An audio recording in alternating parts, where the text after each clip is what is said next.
Japan প্রযুক্তি, প্রাচীন সংস্কৃতি এবং শতাব্দী প্রাচীন ঐতিহ্যের দেশ। এই দেশের সবচেয়ে পরিচিতি প্রতীক মাউন্ট ফুজি। প্রতি বছর পৃথিবীর নানা প্রান্ত থেকে লাখ লাখ মানুষ এখানে আসেন এই আগ্নেয়গিরির সৌন্দর্য নিজের চোখে দেখার জন্য। কিন্তু এই বিখ্যাত পাহাড়ের পাদদেশেই লুকিয়ে আছে এমন একটি বন যার নাম শুনলেই অনেকের মনে কৌতূহল, আবার অনেকের মনে অস্বস্তি তৈরি হয়। এই বনের নাম আওকিগাহারা। অনেকেই একে চেনেন সি অফ ট্রিজ অর্থাৎ গাছের সমুদ্র নামে, কেননা উঁচু থেকে তাকালেও মনে হয় সবুজ গাছের ঢেউ যেন দিক পর্যন্ত ছড়িয়ে গেছে। প্রায় 30 বর্গ কিলোমিটার জুড়ে বিস্তৃত এই বন এতটাই ঘন যে সূর্যের আলো অনেক জায়গায় পুরোপুরি পৌঁছাতেই পারে না। বাতাসের শব্দ ছাড়া এখানে খুব কমই অন্য আওয়াজ শোনা যায়, ফলে এই নিরাপত্তা অনেক সময় দর্শনার্থীদের কাছে একই সঙ্গে সুন্দর আবার অনেক সময় রহস্যময় মনে হতে পারে। কিন্তু আওকিগাহারা শুধু প্রাকৃতিক সৌন্দর্যের জন্য পরিচিত নয়। বহু বছর ধরে এই বনকে ঘিরে তৈরি হয়েছে অসংখ্য লোক কাহিনী, ভৌতিক গল্প এবং ইন্টারনেট জুড়ে ছড়িয়ে পড়া নানা রকমের দাবি। এর পাশাপাশি বাস্তব ইতিহাসের একটি দুঃখজনক অধ্যায় এই বনটির সঙ্গে জড়িয়ে আছে এবং এই কারণেই বিশ্বজুড়ে হন্টেড প্লেসগুলির মধ্যে আওকিগাহারার নাম প্রায় আলোচনায় আসে। আজকে যে আওকিগাহারা বন দেখা যায় সেই এলাকায় আগে কোনো বনই ছিল না। চারিদিকে ছিল গলিত লাভা, কালো আগ্নেয় শিলা আর ধ্বংসস্তূপ। খ্রিস্টাব্দ 864 সালে মাউন্ট ফুজিতে একটি শক্তিশালী আগ্নুৎপাত ঘটে এবং ইতিহাসে এটি পরিচিত যোগান অগ্নুৎপাত নামে। বহুদিন ধরে আগ্নেয়গিরির পাহাড় থেকে গলিত লাভা বেরিয়ে এসে আশেপাশের বিস্তীর্ণ এলাকায় ছড়িয়ে পড়ে। গাছপালা, কৃষিজমি এবং প্রাকৃতিক ভূদৃশ্য সবকিছুই লাভার নিচে চাপা পড়ে যায়। প্রথম দেখায় মনে হতে পারে এমন জায়গায় আর কখনোই জীবন ফিরে আসবে না, কিন্তু প্রকৃতির নিজের নিয়মই রয়েছে। বছরের পর বছর ধীরে ধীরে ওই লাভার ওপরে মস জন্মাতে শুরু করে, তারপর ছোট ছোট গাছ। অবশেষে শতাব্দীর পর শতাব্দী ধরে এই আগ্নেয়শিলার ওপর গড়ে ওঠে এক ঘন অরণ্য এবং যার নাম হলো আওকিগাহারা। আজও এই বনের নিচে লুকিয়ে রয়েছে শক্ত আগ্নেয়শিলার বিশাল স্তর। অনেক জায়গায় গাছের শিকড় মাটির গভীরে যেতে পারেনি, তাই সেগুলো পাথরের ওপর ছড়িয়ে ছিটিয়ে বেড়ে উঠেছে। ফলে বনের ভেতরে হাঁটার সময় মাটির ওপরে জট পাকানো শিকড় সহজেই চোখে পড়ে এবং এই লাভা থেকেই তৈরি হয়েছে অসংখ্য গুহা এবং এই লাভাগুলোই আজ জনপ্রিয় পর্যটন আকর্ষণ। সারা বছর এইসব গুহার ভেতরে তাপমাত্রা প্রায় একই রকম থাকে। কিছু গুহায় গরমের সময়ও বরফ দেখা যায়, আর এই কারণেই অনেক মানুষ আওকিগাহারা বনে এসে অবাক হয়ে যান। তবে এই বনভূমির প্রকৃতিকে ঘিরে নানা রকমের গুজব চারিদিকে ছড়িয়ে আছে। অনেকে দাবি করেন এখানে কম্পাস কাজ করে না। বাস্তবে সাধারণত কম্পাস অধিকাংশ এলাকায় স্বাভাবিকভাবেই কাজ করে না, তবে ঘন বন, একই রকমের দেখতে গাছ এবং অসংখ্য সরু পথের কারণে অনেক সময় মানুষ দিক নির্ণয় বিভ্রান্তি করে। অর্থাৎ বনের রহস্যের এটি একটি বড়ই অংশ। কিন্তু প্রকৃতির এই নীরব বনকে কখন মানুষ অতিপ্রাকৃত শক্তির সাথে যুক্ত করে ফেললো? কেনই বা এই বনকে ভূত, প্রেত, আত্মা এবং অশরীরী সত্তার আবাস বলা হয়? আওকিগাহারাকে ঘিরে যে রহস্যের গল্পগুলো সারা বিশ্বে ছড়িয়ে রয়েছে তার অনেকগুলো শিকড় লুকিয়ে আছে জাপানের শত শত বছরের পুরনো লোক বিশ্বাসে। জাপানি সংস্কৃতিতে একটি শব্দ খুবই পরিচিত, ইউরেই। লোক বিশ্বাস অনুযায়ী ইউরেই বলতে বোঝানো হয়েছে এমন এক আত্মাকে যারা মৃত্যুর পর কোনো অপূর্ণ ইচ্ছা, গভীর দুঃখ অথবা প্রবল আবেগের কারণে শান্তি খুঁজে পায়নি। জাপানের বহু প্রাচীন গল্প, নাটক এবং সাহিত্যকর্মে ইউরেইর কথা উল্লেখ পাওয়া যায়। আবার জাপানি লোককাহিনীতে রয়েছে আরেকটি পরিচিত শব্দ যাকে বলা হয়েছে ইয়োকাই। ইয়োকাই বলতেও অতিপ্রাকৃত বা রহস্যময় কোনো সত্তাকেই বোঝানো হয়েছে। কখনো তারা মানুষের ক্ষতি করে, আবার অনেক গল্পে তাদের শুধু রহস্যময় অস্তিত্বের কথাই বলা হয়েছে। তবে এগুলো ধর্মীয় এবং বৈজ্ঞানিকভাবে প্রমাণিত নয়, বরং জাপানের লোক সংস্কৃতি এবং কিংবদন্তির অংশ।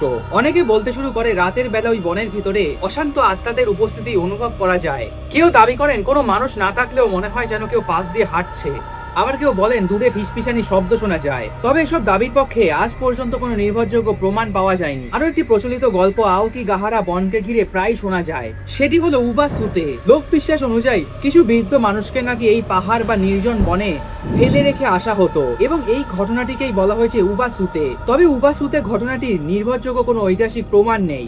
বেশিরভাগ গবেষক মনে করেন এটি মূলত লোক কাহিনী যা প্রজন্মের পর প্রজন্ম ধরে ছড়িয়ে পড়েছে। দীর্ঘ সময় ধরে জাপানের আওকিগাহারা ছিল মূলত একটি শান্ত বনের প্রতীক। স্থানীয় মানুষ, পর্যটক এবং প্রকৃতি প্রেমীরা এখানে আসতেন বনের সৌন্দর্য উপভোগ করতে। কিন্তু 20 শতকের দ্বিতীয়ার্ধে ধীরে ধীরে এই পরিচয় বদলাতে শুরু করে, কারণ এর পেছনে অন্যতম প্রধান কারণ ছিল জনপ্রিয় সাহিত্য, কিংবদন্তি এবং সংবাদ মাধ্যম। সময়ের সঙ্গে সঙ্গে বিভিন্ন বই, চলচ্চিত্র এবং সংবাদ প্রতিবেদনে আওকিগাহারাকে রহস্যময় এবং ভৌতিক স্থান বলে তুলে ধরা হয়। পরবর্তীকালে ইন্টারনেটের প্রসারের সঙ্গে সঙ্গে এই বনকে ঘিরে অসংখ্য গল্প, ভিডিও এবং গুজব সারা বিশ্বে ছড়িয়ে পড়ে। কিন্তু এই বনের সঙ্গে কি বাস্তব এবং অত্যন্ত সংবেদনশীল বিষয়ও জড়িয়ে আছে। বহু বছর ধরে এখানে বহু মানুষ আত্মহত্যা করেছে। এটি একটি খুব দুঃখজনক বাস্তবতা। বর্তমানে এই বনে ঢোকার ভিন্ন ভিন্ন প্রবেশ পথ আছে, অর্থাৎ আওকিগাহারা বর্তমান পরিচয় শুধু লোককাহিনীর ফল নয়, বাস্তব ইতিহাস এবং মিডিয়ার উপস্থাপন এবং মানুষের কল্পনা সমস্ত কিছু মিলিয়েই এই বনকে বিখ্যাত করে তুলেছে। ইন্টারনেটে অসংখ্য গল্প প্রচলিত রয়েছে। কেউ বলেন এই বনে ঢুকলে অদ্ভুত অস্বস্তি হয়। অনেকের দাবি তারা হঠাৎই অনুসরণ করেছে, কেউ তাদের পিছু নিচ্ছে, কিন্তু পেছনে তাকালে কেউ নেই। কিন্তু মনোবিজ্ঞানীরা বলেন মানুষ যখন সম্পূর্ণ নীরব এবং অপরিচিত বিচ্ছিন্ন কোনো পরিবেশে দীর্ঘ সময় অবস্থান করে তখন তাদের উদ্বেগ এবং সতর্কতা স্বাভাবিকভাবেই বেড়ে যায়, এবং যার ফলে মানুষের মস্তিষ্ক নানা রকমের সাধারণ ঘটনাকেও অস্বাভাবিক বলে মনে করতে পারে। বছরের পর বছর ধরে আওকিগাহারাকে অতিপ্রাকৃত শক্তির কেন্দ্র হিসাবে উপস্থাপন করা হয়েছে। বিশ্বের অন্যতম ভৌতিক বা হন্টেড প্লেসগুলোর মধ্যে আওকিগাহারা বন একটি। কিন্তু আজ পর্যন্ত কোনো নির্ভরযোগ্য বৈজ্ঞানিক গবেষণাও এই বনে অতিপ্রাকৃত ঘটনার অস্তিত্ব নিশ্চিত করেনি। তবে এর অর্থ এই নয় যে আওকিগাহারা বনে কোনো রহস্যই নেই। বহু প্যারানরমাল ইনভেস্টিগেটর বছরের পর বছর এখানে আসে। গত 2 দশকে জাপান সহ বিভিন্ন দেশ থেকে অনেক প্যারানরমাল ইনভেস্টিগেটর, ডকুমেন্টারি নির্মাতা এবং ইউটিউবার্স এই বনে অনুসন্ধান চালিয়েছে। তাদের অনেকেই সঙ্গে নিয়ে এসেছিলেন EMF meter, speed box, EVF recorder. কিছু অনুসন্ধানকারী দাবি করেছেন তাদের ইএমএফ মিটার অস্বাভাবিক ওঠানামা করছে। কেউ বলেছেন স্পিড বক্সে অস্পষ্ট কণ্ঠের মতো শব্দ ধরা পড়ছে। আবার কেউ ইভিএফ রেকর্ডিং এ মানুষের ফিসফিস শব্দের মতো আওয়াজ শোনার দাবি করেছে। এছাড়া কয়েকটি ভিডিওতে অন্ধকারের মধ্যে ছায়ার অবয়ব, কিছু একটা এপাশ থেকে ওই পাশে নড়ে যাওয়া এবং অদ্ভুত আলোর বিন্দু রেখা, এই সমস্ত জিনিস দেখা পাওয়ারও কথা বলা হয়েছে। তবে আজ পর্যন্ত প্রকাশিত কোনো প্যারানরমাল ইনভেস্টিগেশনে আওকিগাহারা বনে অতিপ্রাকৃত শক্তির উপস্থিতি বৈজ্ঞানিকভাবে প্রমাণ করতে পারেনি। তবে একটি বিষয় নিশ্চিত, এই বনের পরিবেশ এতটাই নীরব, এতটাই ভিন্ন যে অনেক মানুষের কাছে এটি অনেক বেশি রহস্যময় বলে মনে হয়। কিন্তু যদি অতিপ্রাকৃত কোনো ঘটনার প্রমাণই না থাকে, তাহলে কেন এই বনে প্রবেশ করলে অনেকেই অস্বস্তি মনে করে? কেন এই বন এতটাই নীরব? কেন মানুষের অনুভূতি বদলে যায়? এবং কেনই বা বলা হয়েছে বিশ্বের সকল হন্টেড প্লেসগুলোর মধ্যে আওকিগাহারা বন একটি? মানুষের মনে যতই প্রশ্ন থাকুক না কেন, কিন্তু বিজ্ঞানীরা এই বনকে ভিন্ন দৃষ্টিতে দেখে। প্রকৃতির নিজস্ব বৈশিষ্ট্য। প্রথম কারণ এই বনের ভূপ্রকৃতি। বনের নিচেই রয়েছে আগ্নেয়গিরির লাভা। আওকিগাহারা বন গড়ে উঠেছে হাজার বছর আগে আগ্নেয়গিরি থেকে বের হওয়া সেই লাভার ওপর। এই লাভা ঠান্ডা হয়ে শক্ত কালো আগ্নেয় শিলায় রূপান্তরিত হয়েছে এবং তারপরে এই বন গড়ে উঠেছে। ফলে বনের মাটি অনেক জায়গায় অসমান, গাছের শিকড়ও পুরোপুরি ভাবে মাটির নিচে প্রবেশ করতে পারেনি, তাই সেগুলো পাথরের ওপর ছড়িয়ে ছিটিয়ে রয়েছে। এর ফলে এই অস্বাভাবিক নীরবতা এবং অন্ধকার আচ্ছন্ন পরিবেশ অনেক মানুষের কাছে অস্বস্তিকর মনে হতে পারে। যখন একজন মানুষ কোনো অপরিচিত, নীরব এবং ঘন বনের মধ্যে হেঁটে যান, তখন তার মস্তিষ্ক স্বাভাবিকভাবেই আরো সতর্ক হয়ে ওঠে। এর ফলে সামান্য শব্দ অনেক বড় বলে মনে হয় এবং এর ফলে মানুষ তখন হ্যালুসিনেট করতে থাকে। দূরে কোনো গাছের ছায়াও তখন মনে হতে পারে কোনো ভূত পেত অশরীরী দাঁড়িয়ে রয়েছে। তবে শত শত বছরের লোক কাহিনী এই বনকে অন্যতম আলোচিত বন হিসাবে প্রতিষ্ঠিত করেছে। প্রতি বছর জাপান সহ বিভিন্ন দেশ থেকে হাজার হাজার পর্যটক এখানে আসে। কেউ প্রকৃতির সৌন্দর্য উপভোগ করতে, কেউ ট্রেকিং করতে, আবার কেউ এই বনের অজানা ইতিহাস জানার জন্য। দিনের আলোয় আওকিগাহারা একেবারে ভিন্ন রূপ। উঁচু উঁচু গাছ, সবুজ শ্যাওলায় ঢাকা পাহাড়, আগ্নেয় শিলার উপর ছড়িয়ে থাকা গাছের শিকড়, সব মিলে তৈরি হয়েছে এক অসাধারণ প্রকৃতি। এবং এই বনের আশেপাশে রয়েছে কয়েকটি বিখ্যাত লাভা গুহা, যেমন নারুসাওয়া আইস কেভ এবং ফুকাগু উইন্ড কেভ। গরমের সময়তেও এই গুহাগুলোর ভেতরে বরফ থাকে।